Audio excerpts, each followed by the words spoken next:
Sukihontu and good evening to ladies and gentlemen. Welcome to our Dhamma Dana series brought to you by Buddhist Magghavihari Malaysia. Today's session is also live on TBCM Facebook. Do subscribe our Facebook for more information. The topic for tonight is Self-Compassion by Bhante Watagoda, Magghavihari Thero. Tonight, we are going to have two hosts serving Bhante today, myself, Sister Gayi, and Brother Osman. So, Brother Osman is going to walk through with you on Bhante's background. Over to you, Brother Osman.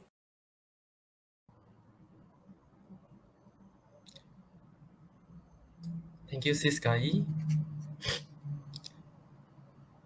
So, Bhante Magghavihari is one of the prominent disciples of the late Na Uyane Ariyadhamma Mahathera, from whom he took his ordination in 2006. Having lived and learned under the supervision of Ariyadhamma Mahathera for 6 years, Bhante Magghavihari went to Myanmar in 2012 to further his studies on Theravada Buddhism at the International Theravada Buddhist Missionary University. There, he earned both BA and MA while extensively studying Theravada Buddhism as preserved by the Burmese tradition. He started his teaching career as an Abhidhamma teacher in Nauyana Forest Monastery and continued to do so at ITBMU, helping his fellow colleagues. As a senior student, he taught Abhidhamma, Vipassana, Pali, and Vinaya to a number of junior students at ITBMU. In addition, he has enormous experience with monastic life, both in Thai and Burmese traditions. As a practitioner, he spent some of his time at Wat Pah Nanachat practicing and learning Thai forest tradition, and he practiced a few other meditation techniques such as Mahasi and Mogok during his stay in Myanmar. Currently, Bhante Magghavihari serves as the Vice President of the International Institute of Theravada, conducting online courses for both laity and monastics all around the world. His English medium course on fundamentals of Theravada Buddhism is highly praised by many who are interested in this subject. So now, without further ado, let us put our palms together and welcome Bhante Magghavihari. Over to you, Bhante.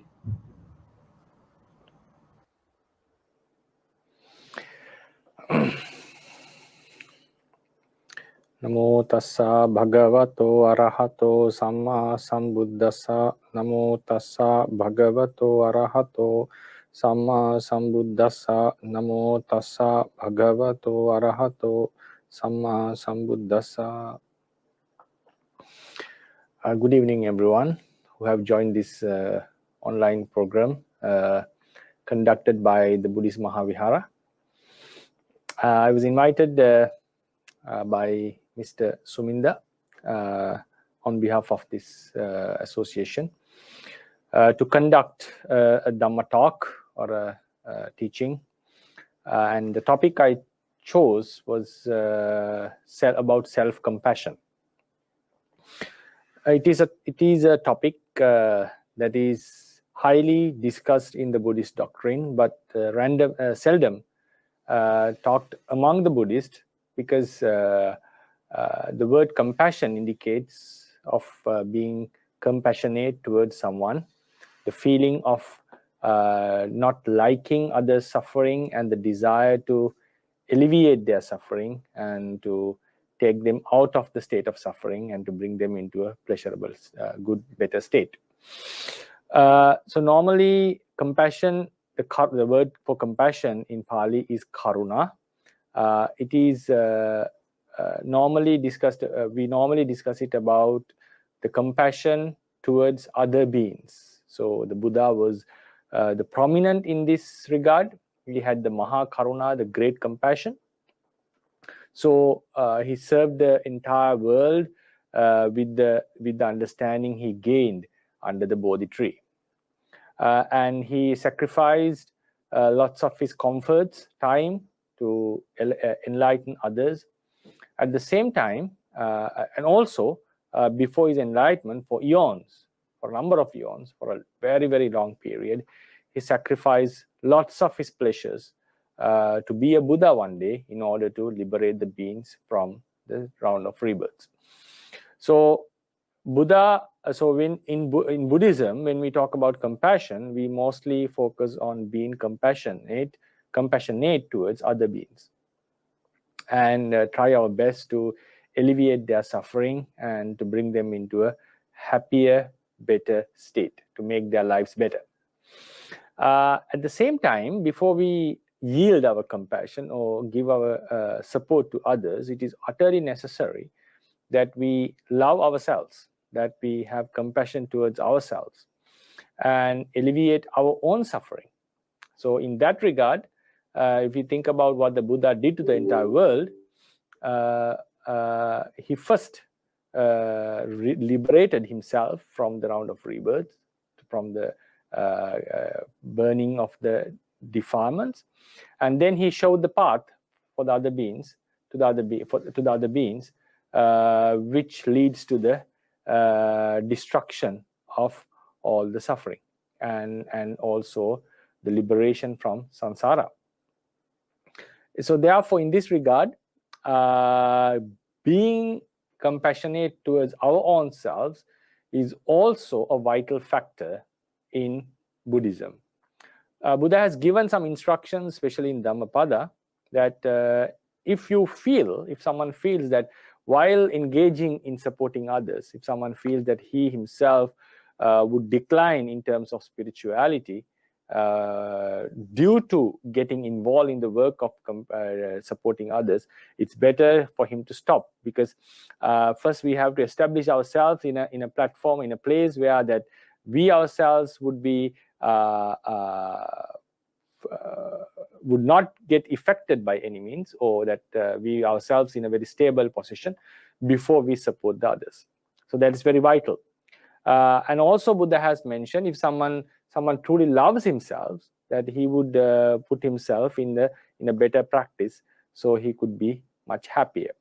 So as Buddhists, we do talk about charity, we do talk about supporting others, observing silas and not harming others. That is obviously important, that's vitally important, there's no doubt about that, no argument about it. But also we should have a great compassion towards ourselves, because in the end, what matters is we as Buddhists getting rid of the samsara, as sentient beings who are suffering in this samsara. That's why that even in the Buddha's character, is Buddha's life, we also can see this, because he liberated himself in the first place and then moved on to support the others, or help the others to get liberated. In this regard, I would like to take our attention towards some aspects of self-compassion. So when I say self-compassion, is being compassionate towards ourselves. The number one of this aspect, this quality, is restraining ourselves from evil deeds and abiding in doing good deeds. Why is that? I will explain it later. So the first aspect of self-compassion is being good, a good person, reducing the bad that we have and trying to be a better person. That is the number one aspect of self-compassion. Then another aspect is, another facet of this particular quality is forgiving our own selves, because we as human beings tend to magnify and see our own faults and start to regret upon them. We start to keep on worrying about our own faults or own mistakes that we have done, maybe intentionally or unintentionally, in whatever aspect in our lives. So forgiving ourselves is another very important aspect in self-compassion, and also living a good life, better life, abstaining from evil deeds. Once the King Kosala, the famous king in the Buddha's life story, I think most of you have heard about him, King Kosala, who ruled the kingdom of Kosala. He was called Pase Nadi Kosala. In Sanskrit, we call him Parasena Jit, one who conquered the enemies and won the enemies. Once he approached the Buddha and said, Bhante, according to my understanding, the ones who truly love themselves abstain from evil deeds and abide doing wholesome deeds, abide in virtue and doing all these good deeds. And the Buddha said, yes, that's true. The reason is when we keep on doing bad deeds, it's harmful to the other. There's no doubt about that. At the same time, we are harming our own selves, because we are in the first place, while we do something bad, we are the ones who are losing our own peace, because bad deeds means things that we do with hatred, anger, or strong lust, or greed, and also due to delusion, ignorance. So once we involve in doing bad deeds, our mind starts to inside mind would say, yes, something that's not something that is which is appropriate that I have done. At the same time, we will not be praised by the wise people in the society. It's another point. And also, if we, for example, for an instant, if we keep on lying, if we have the habit of lying, we are not going to get good remarks from our friends or colleagues or someone whom we work with. And if someone is a businessman and is not keeping his words, that's also detrimental for his business, and the customers would not start to trust him. So likewise, when we keep on doing bad deeds, there are lots of bad effects to ourselves. The social effects, at the same time, our own mind, the inside talk would always remind us that you have earned this, you have come into this position not by proper means. We have cheated, we have lied. So it's not something that we can be proud of. Sometimes in certain societies, certain groups, people may be proud about their own evil deeds, but inside the mind we know that, because the thing is, even if we earn something by stealing or cheating someone, or a certain pleasure by cheating our partner or something, it's obviously we would not appreciate if we were treated in the same way. So for example, a person who earns something by doing some fault or harming someone else would always keep an eye, always remind himself that he will always be alert that would someone else would do the same thing to himself or herself. So what does it mean? Inside our heart, we know that what we have done was not proper. If someone has killed someone, deprived a being of his life, we know that the being doesn't appreciate that. No one would appreciate to be killed, and we ourselves would also avoid such a circumstance, death at any cost. Therefore, ourselves would not be at peace, and we cannot be proud of ourselves if we are following some bad conduct. And socially, even though there can be some very quick gains by wrong means, in the long term, people would lose the trust in us, and in the long term, we are losing many things by following improper conducts.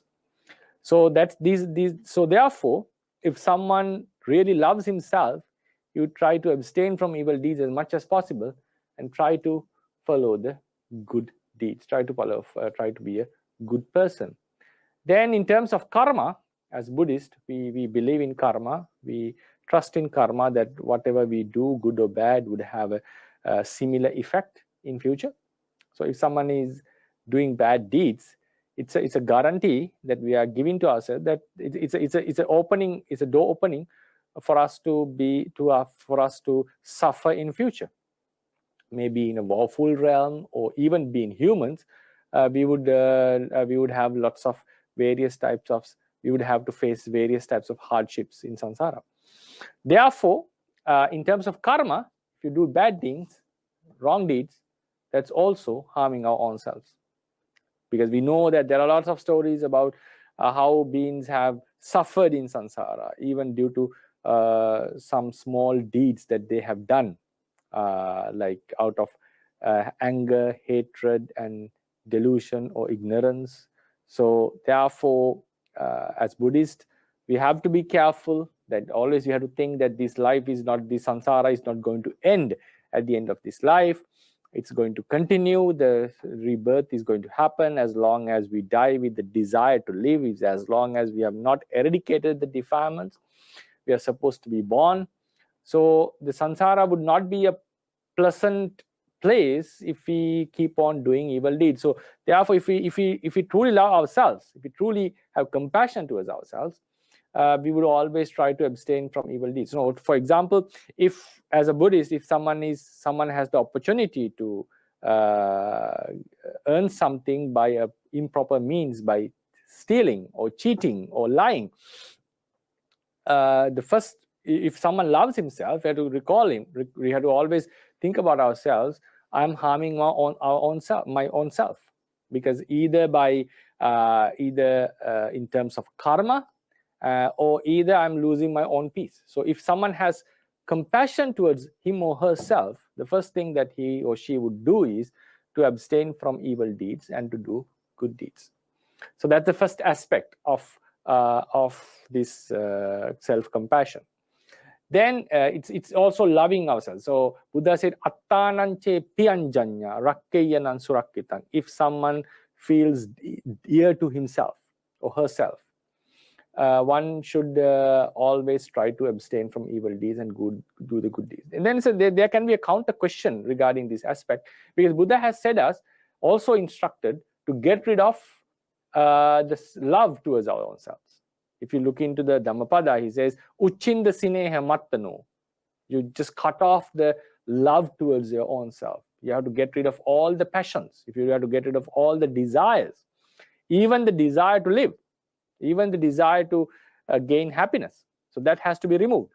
At the same time, we are telling, love your own self, so you will not and try to be a good person. So these things, these are two different aspects.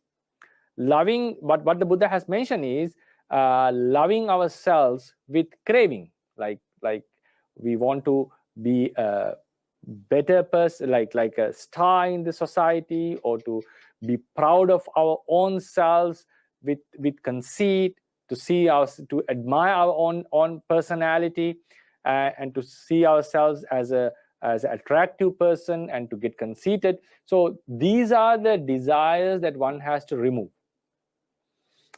What one should have is the compassion towards ourselves, the desire that, like a desire to be a better person, to have a better life, not to fall into a state of suffering. So these are two different types of desires. The desire that should be developed is called kusala chanda, which is a wholesome desire. There can be some sort of unwholesomeness in that desire sometimes, that is obvious, but still our desire is to be a better person, to get rid of the suffering of samsara, or to avoid the hardships of the outcomes of evil deeds. So this desire comes with some sort of understanding. That is a desire, that desire is very vital in our spiritual progress, and also to be a successful person. At the same time, when you look into the vipassana aspect, we find that as long as we have a desire to live, desire to our own selves, it is an obstacle in order to attain the nirvana. So in our path to liberation, we have to get rid of this desire to the life. Then one can ask a question, what is the desire to attain? What is the desire that we have to attain, that we wish for nirvana, or the desire to get out of the samsara, which is called munchitu kamyata, the desire to get rid of samsara? That desire falls into the first category. The first category says the desire to be a good person, the desire to avoid, to do good deeds, to avoid evil deeds, and also as a Buddhist, the desire to get liberated, to attain nirvana, or to be an arahant. So these are all desires in the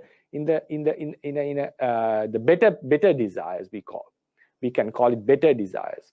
In one of the books called Netti Pakarana, it's also mentioned as kusala tanha, a desire that is beneficial, and also we call it kusala chanda, a desire. It's a desire to do good things.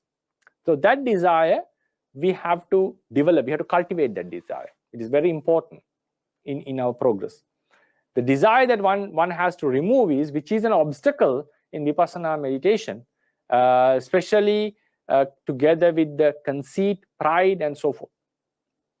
Right? So that's another thing that we have to be aware of. Otherwise, just mentioning about self-compassion may seems like contradicting to the essence of the Buddha's teachings.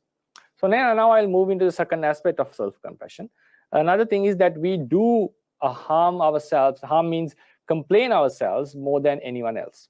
That's another point. Most of the people have this problem. Like, for instance, if you have made a blunder in a meeting or in front of many people, we keep on remembering or worrying about what we have done. And if something has happened, for example, if one of our friends made the same mistake and he or she would come and tell that I was embarrassed by this and this, we would say, yeah, it's something not, it's not something pleasant to happen, but just forget it, just leave it and just move on. You don't need to worry about this for a longer period and waste your time. We would say that.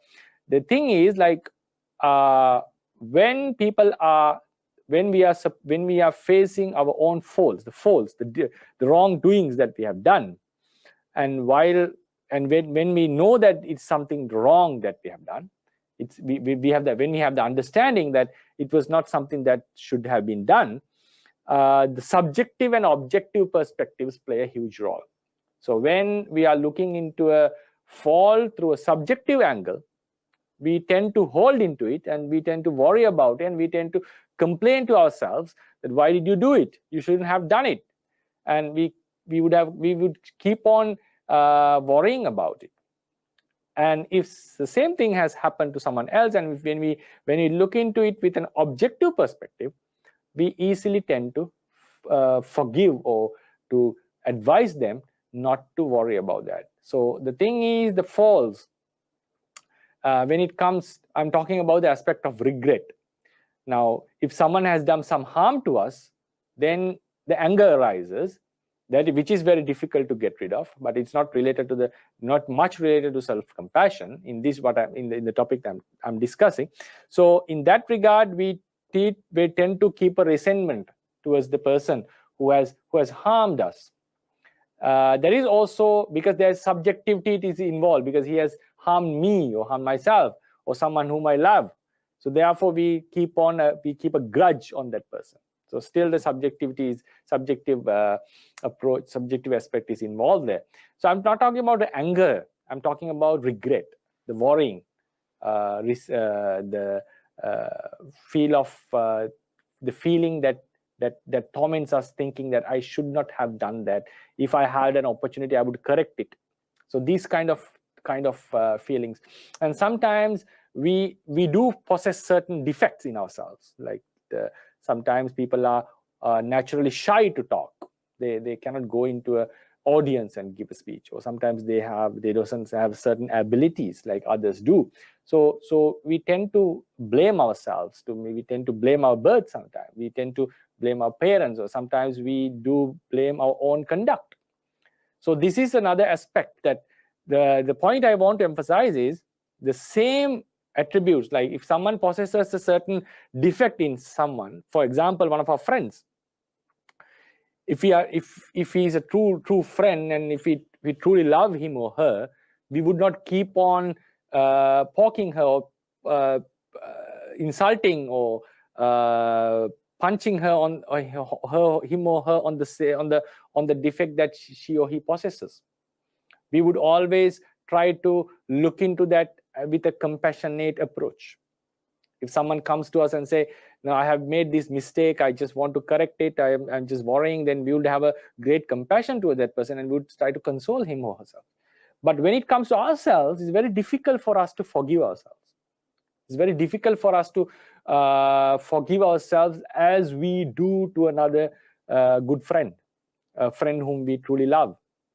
So therefore, it's very important, it's very vital that we forgive ourselves of our faults. But in order to forgive ourselves, we have to, one thing is very, very clear, that We cannot keep on doing the same fault and keep on forgiving ourselves. We should have a strong desire or a intention to stop our faults, to get rid of the mistakes. It doesn't mean that someone would be able to prevent himself from doing from a wrong habit, that like out of overnight. He'd not be able to, if some habits, we have developed some certain unhealthy habits, we'd not be able to get rid of them overnight. It takes a long process. But still, during the process, we should have a compassionate approach toward ourselves. So mostly people do remember their faults than the good they have done in their own in their own life. Most of the majority of the people, that is the nature. Even in brain science, that's how we are hardwired. We tend to remember the faults in ourselves rather than the good things that we have done. So therefore we tend to hit ourselves mentally, and we tend not to forgive. We do not forgive ourselves very easily. Self-compassion means we should be able to forgive ourselves as we do to our good friends or best friends. Yeah, how do we approach this? Because we know it's very difficult. First, we have to think that I'm also a human being. I also have defects. I'm also not a perfect person. So it's obvious that we make mistakes. So we have to have we should look into ourselves through a lens of compassion, as we look into our children, or we look at our other good friends. That's very vital. And the next thing is, we do make mistakes, and we have to understand and we do possess defects. Sometimes it's difficult for us to control our temper. Sometimes we do have we obsessively we obsess in doubt. It's very difficult for us to trust someone else. So every people have various defects. So for that, we should know that this defect, this fault is not unique to me. I'm not the first person who has done such a thing. I'm not the first person who possesses such defect. It's a shared. These are shared characteristics. Shared characteristics. So we have to keep on understanding this. Now, for example, if we get to know that I have made such a mistake, we feel like very shameful and we regret about it. Then when we understand that, oh, it's not only me, many people have the same problems. If you go to the internet, you will find that people have similar problems. So when you know that experience, there's a shared experience, our hard stance towards ourselves starts to reduce. So the same approach was taken, same psychology was taken, approach was taken by Buddha in order to tame or alleviate the suffering of Kisa Gotami, the beautiful woman who had a very cute child, and the child died at the very young age, and she couldn't accept the fact that her child was dead. So she took the dead body of the child and was wandering in the city here and there and asking a doctor who could cure this child. And one of the wise persons said, there is a person called Buddha in Jetavana. So if you go to him, maybe he would know a certain remedy for your child. So she took the child to him, the Buddha. The Buddha said, yes, I'm capable, I'm a good physician. I can help you if you bring some mustard seeds from a family in which, in the entire lineage, no one has died. So if you can bring me some mustard seeds from a family of whose lineage, in whose lineage no one has died. Then she went, she had some hope, and she went into houses and asked for mustard seeds to cure her child. Everyone was willing to give mustard seeds. It's nothing for me. If the child could be saved, anyone would give such a thing. But when she asked the second question, has anyone died in your family, in your generation of lineage of the family? They said, no, the people who have died are much larger. Number is much larger than the ones who are living, obviously, because our fathers, parents, grandparents, great-grandparents, great-great-grandparents, they all have died by then. Then she went to another house, all the houses. The reply was same. Everyone has died. In every family, people have died. Then she got the understanding by the evening when it was getting darker. She understood, oh, it's not. This is not a character. This is not a phenomenon that was only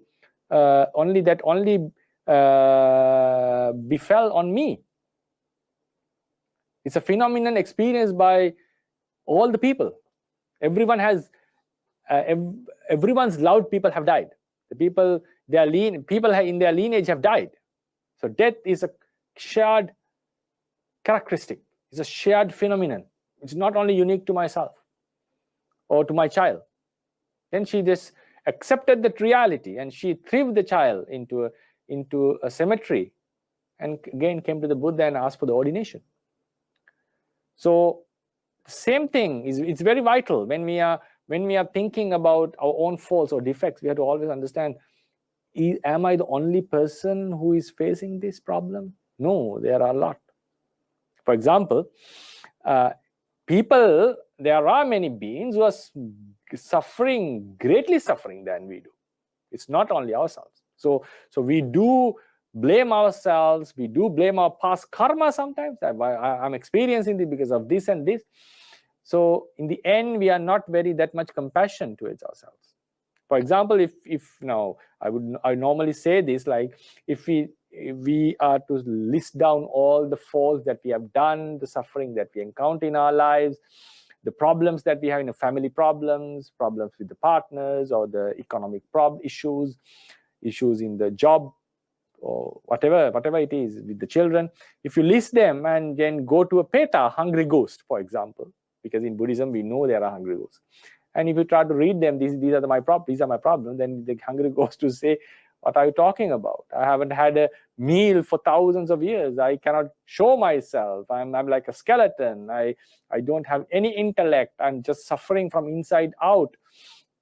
I'm burning with the karmic fire. So he would say, you are just complaining me that your life is miserable. Now think about my life. I'm in a greater miserable state than you are. And you are just complaining. I'm just wishing when I would be a human being, and you are coming and complaining about the human life. Obviously, when we think about think in such way, we would understand that these are not things that we have to worry too much. Yeah, we may have done faults in our lives, but Buddha, as a teacher, in one sutra, he clearly mentions, most of my disciples have done faults before they encounter this teaching. Even after they have encountered the teaching, till they truly observe this, truly fall in, like seriously follow this, it's obvious that we make mistakes. Even King Asoka, the empire who propagated Buddhism in the entire Asia, like Constantine who propagated Christianity, the Roman Catholicism. Ashoka was for Buddhism. He also mentioned in his scribes that he, though he was a Buddhist for a few years, like he was not a serious practitioner. So it can happen to anyone. Like even before becoming a Buddhist, people normally tend to do faults. Like, I'm not talking about crimes like maybe killing small insects, which is also prohibited in our precepts. Maybe lying, so harming, just enjoying harming others. So like bullying and all this, these are not appreciated by the Buddha as a spiritual teacher. So it's natural that we do such wrong deeds before we become Buddhist. And it doesn't mean that non-Buddhists do that we tend to do that. Before seriously following Buddhism, people mostly tend to do such things. And whenever they understand that what is correct and wrong, they would abstain from that. Even after becoming a follower, good follower, still faults can happen till we come into a higher stage in our practice. So this is not to reduce the weight of faults, but if faults have happened, there's no use of worrying it and just wandering in the past, thinking that I would have done this and that, because its past is never going to happen again, and we are just wasting our time. So what we have to think is, as a human being, I myself also have limitations, that we do some faults, we make some faults, and it's very important that we love ourselves. Like, we now think about a scenario where one of your best friends come and tell about some faults or defects, then we give great amount of love to that person, and would say, please don't worry, think in this way, we are always with you. So that love that we yield to others should in the first place, we should have to ourselves. We should love ourselves and forgive ourselves. Is a very important aspect in self-compassion, and that is a very important aspect in Buddhism.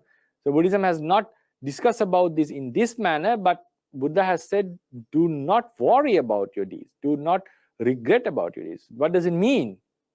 Implicitly it says, forgive yourself, embrace yourself, and love yourself, and try not to do the same mistake again, and try your best to abide with the good deeds, and try to go forward, try to put your efforts to be a better person.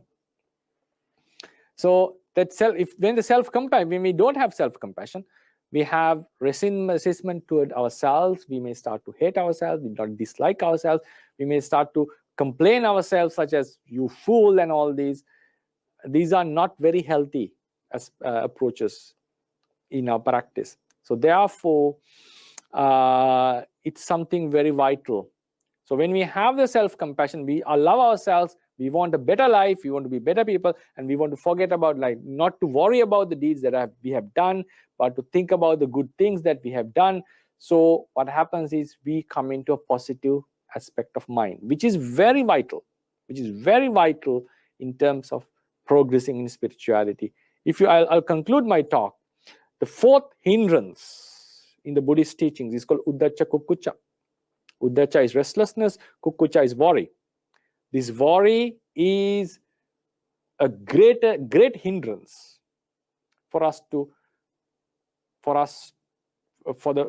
great hindrance to the spiritual progress, in the path towards spiritual progress.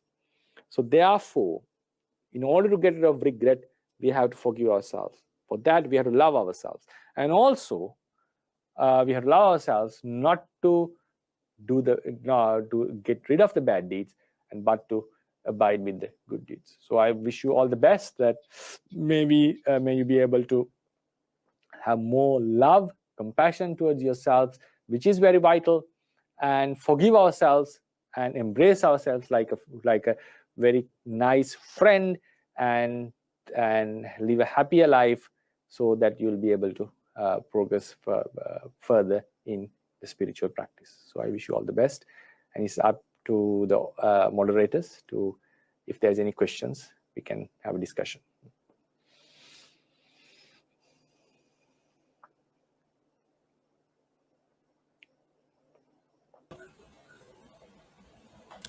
Thank you so much, Bhante, for sharing us the Dharma session tonight. We shall continue with our Q&A sessions. I'll pick up some questions for Bhante to answer.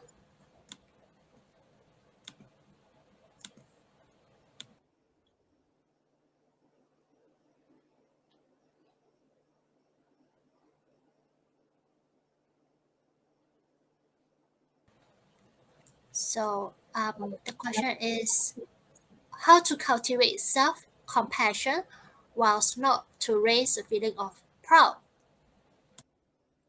It's a tough question. It's a very good question, and the line is very thin. The self-pride and self-compassion, and I have to say, they are like it's not a black and white cut between these two aspects. It's a very good question. Thank you for your question, actually. So now I have to go much deeper in order to answer this question. So the self-pride is mainly like appreciating our own selves, considering ourselves higher than others, and being proud of ourselves, and thinking that I have no match in my beauty, in my skills, all these.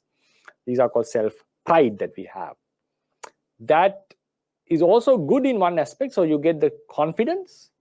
At the same time, it's not very pleasant to others, because we would not like to associate someone who is very proud, right? So in the same way, if we are not accepting our own faults, if we are not giving ear to others and listen if we are not ready to listen what others say, if we are just holding to our own view, own ideologies, so this is not very pleasant for the others. So it's not very something. It's not something that is appreciated if we have it to an excessive level. If you have it to some excessive level, then what happens? Then I also would like to say that sort of pride, that sort of conceit, is sometimes helpful for us to progress, have success in life. For example, if someone is very cautious about his status about the life, that can be a reason. The pride for the status can be a reason for him to abstain from certain evil deeds, because he or she may think like it's not suitable for a person like me to do such things and such things. The main root can be pride, but it can have a better outcome. So therefore, this self-pride is not something completely, it's not something that should be abandoned fully. It's not very easy to abandon it completely, but having it to an excessive level, it's not very pleasant to others. And also, you are the person who has who is proud about himself or has the conceit, is in a very it's a very huge pressure to him or her, because the person with high self-esteem is always afraid of failures. That can also lead to some sort of depression in the long run. So excessive pride is not very useful. Then comes to the self-compassion. Self-compassion always comes with understanding. It's understanding what is good and bad to our lives. What would happen if I do this and this? What would happen if I follow this course of conduct? So having this understanding, we know what is better for ourselves. So then, knowing what is better, we want to embrace that. We want to follow that. Why is that? Because we don't want to suffer. So that is a feeling of self-compassion. We don't want to get into unnecessary problems.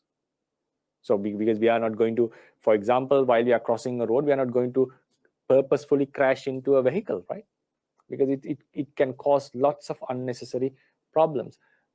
At the same thing, if we have a broader understanding about the life and the samsara and the karma, we would not be involved in evil deeds, because we don't want to get ourselves into unnecessary problem. Because for example, some insects are disturbing us. Okay, that's something not very pleasant. But instead of trying some way to get rid of that or to chase them away, if we start to kill them, we are bringing an unnecessary, we are creating a karma that would bring an unnecessary suffering to us in samsara.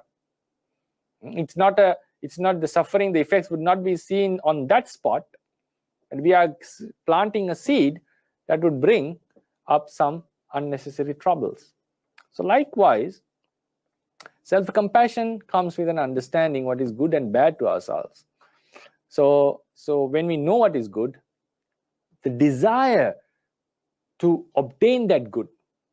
Now we know if we do this, it's a bad outcome. If we do this, a good outcome.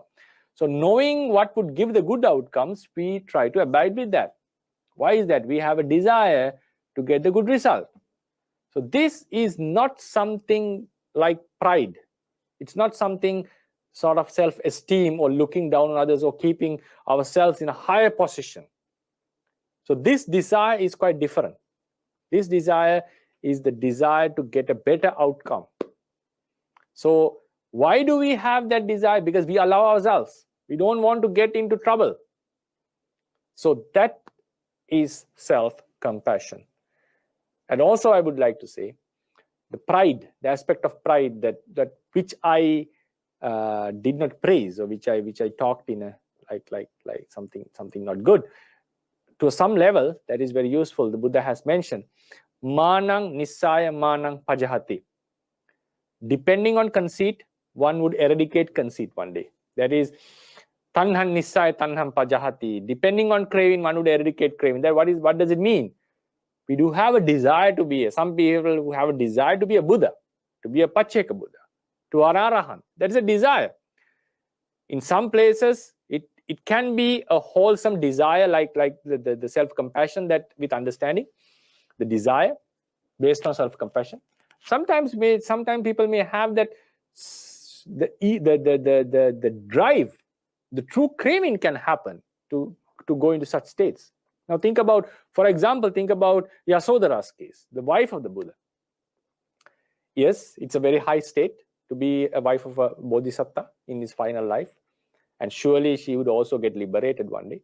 But now think, this desire is mainly is there is a lots of component in it with love towards the bodhisattva. Love means lust, the attachment, craving was there. So in that regard, but that craving helped her to become one of the greatest ladies in the world and to get liberated. So therefore, in some aspects, I just brought up one example. In some places, this craving can be helpful for the further practice. But Buddha has mentioned, even though it's helpful in the beginning, you have to get rid of that craving or conceit at the end in order to get liberated. We cannot have that craving and get liberated. Yasodhara could not have the craving towards bodhisattva and become an arahant. No, she has to abandon it one day. It has to happen. So in the beginning, these cravings, the desires that with lust and with all these desires are sometimes helpful for people to have to progress further. I hope I answered it to a satisfactory level. So I focused on the pride and sort of desire, that which is talked as negative aspect in the desire, and the self-compassion, the desire to be a good or get a better result, and also how some sort of craving is helpful for someone to progress. There's another question.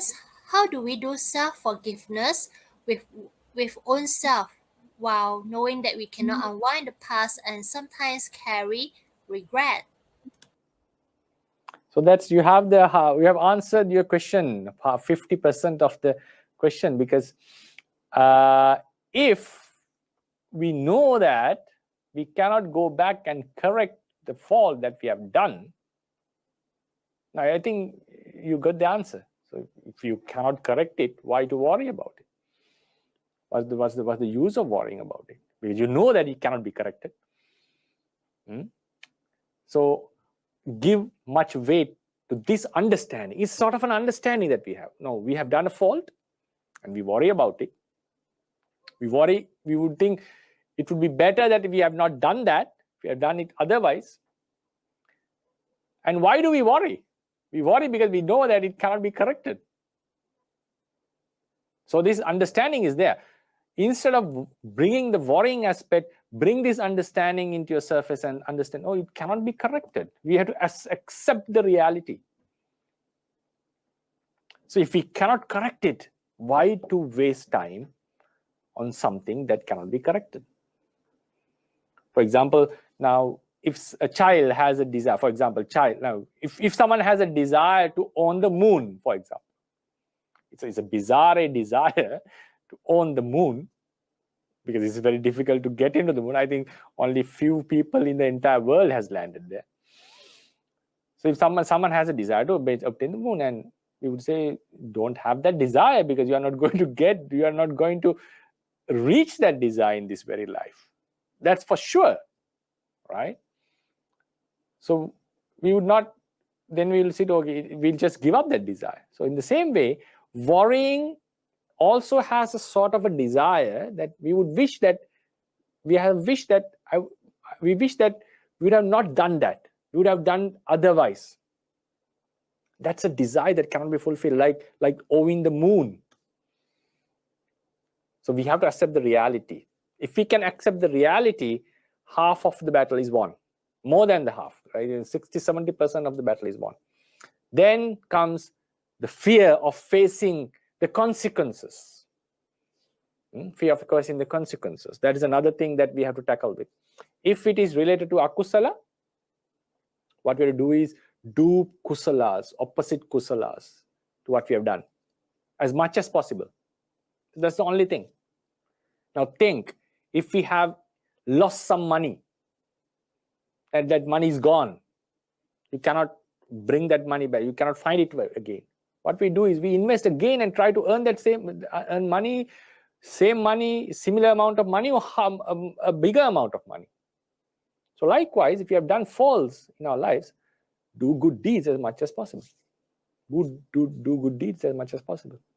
For example, sometimes we do regret of losing someone because of our own behavior, right? If you know that it cannot be, that person cannot be taken back, or if you know that it cannot be corrected, what we are supposed to do is not to worry about how we acted on that moment, just to correct ourselves and be a better person. That would also can have a possibility of attracting the same person back into your life, or to attract a much better person in your life, right? So likewise, what we are supposed to do is forget about the past. Don't worry about the past. Accept the fact. That's very difficult. Accepting the fact that it cannot be corrected is very vital. But it doesn't make you to lose the hope. If you have lost money, you can earn more. If you have lost your partner, maybe you will be able to attract him or her back, or we will get a better partner, or you will have better life. Possibilities are there. If we have done a bad akusala karma, you do try to do good deeds as much as possible. So even that akusala is giving a bad result, the good kusalas would reduce, the good deeds would reduce its power, or maybe we'll be able to cover it to some extent. So that's the way, that mindset that we have to keep in mind. Keep it. So when we have that mindset, it's easy for us to forgive. And next thing is forgiving ourselves. Now this to get rid of the worry. Forgiving ourselves is, we have to always understand, this is not unique to myself. There are many people who have done the same fault. We worry about certain things that we have done. Think about Hitler, who killed 30 million, who was responsible of 30 million deaths. Who was responsible of 30 million deaths in the Second World War. Now, such people have done immense, great crimes in the world, while we are worrying about some small thing that we have done. It's not to encourage faults. It's not to encourage wrongdoings, but we understand that I'm also a human being. And always think, that's why I said in the talk, if one of our friends comes and tells us about a fault he or she has done, think about the approach that we make. We will be very compassionate. We are not going to bring that same issue and hurt him or her. Right? We're not going to do that. Unless we have some quarrels or anger, it can happen time to time. But we're not going to hurt the person by showing the same fault. If we truly love, we don't do that. Maybe when we are having a bad mood, we may do that, but we truly regret and correct it ourselves. So we don't keep on punching the fault that person has. Why is that? We truly love him or her. So likewise, we have to think about ourselves as a third person. A good technique was given by one of leading persons who promulgate this self-compassion, is like, think about, keep yourself in a room alone by yourself. Keep yourself on a seat and arrange another two seats. So altogether there are 3 seats. Keep yourself in the center, and then go to one seat, so sit on another, and be the person who accuses, like, why you do this, you shouldn't have done this, and all these. Just keep on accusing yourself. Release all the anger that you have towards yourself. Then come and sit on this position and try to answer all the accusations that you have done sitting on that position. Now the person has accused You have done this, and this. You shouldn't have done that, and keep on accusing your own self. Then you sit on this actual position for yourself, the middle position, and say, you will be your answer. I did it because this, I had this type of thoughts, I was not very stable, I felt I had fear. Then you would give all the reasons to that person. Then act as the person who is very compassionate and go to the other seat and try to say, no, you haven't done anything, this is this, and try to be the compassionate mother to yourself. And try to answer that person. Come back to the middle seat and answer that person. Then you would say, oh yeah, I know you try to console me, but I do have these problems. I should not have acted in this way. I should have acted in such a different way. So what happens is, when you do this conversation with yourself, we act that the person who blames ourselves, who is within us, and who consoles ourselves, who is very lovable to us. And in the middle position, you get to understand, no, I have reasons to answer. If someone accuses me in this level, I have reasons to answer. Why did I act in such a way? Because I had some certain limitations. And if someone is trying to completely correct you, like to remove you from the fold and try to console you, and you would say, no, it's not that I should be fully forgiven. I had some responsibility. I should not have done this and that. So we are accepting the reality. So we are accepting that, yes, there was a mistake. I made a mistake. At the same time, I made the mistakes due to these reasons. I had these limitations.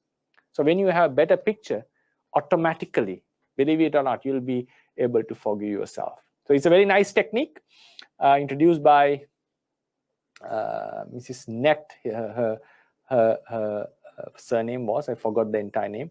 So you can read this in a book called Self-Compassion. You'll be able to see it in online. I'm not sure whether it's available online. It's a very nice book that she gives you lots of instructions on how to develop this self-compassion.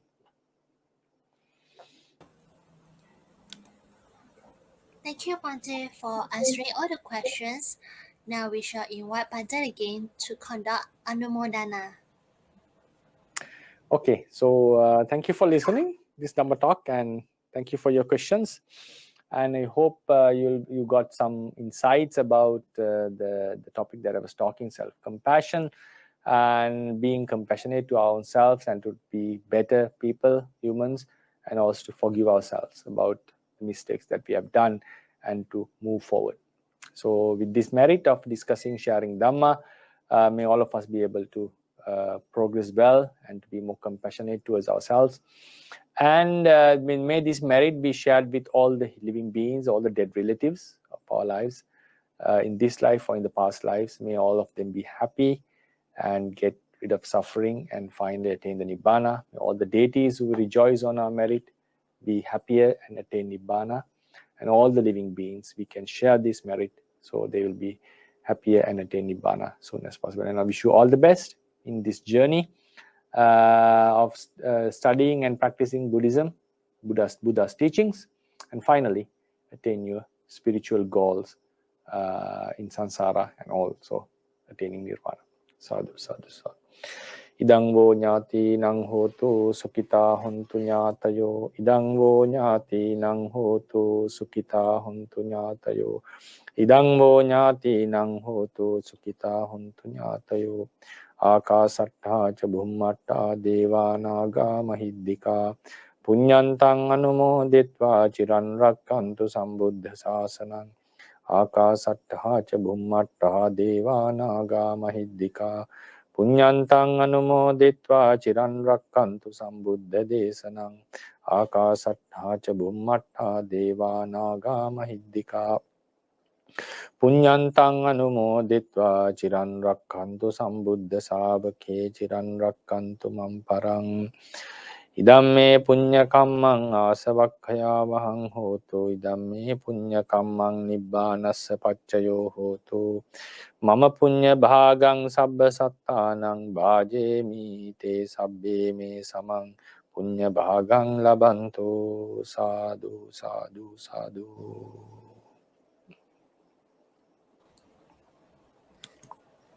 On behalf of the monk and management of Magghavihara, we would like to thank Bhante for his time and sharing his Dharma knowledge with us. We would also like to express our gratitude to all our sponsors for their kind donations and all our audience for joining us tonight. Good night, everyone, and have a pleasant evening. Suki Hantu.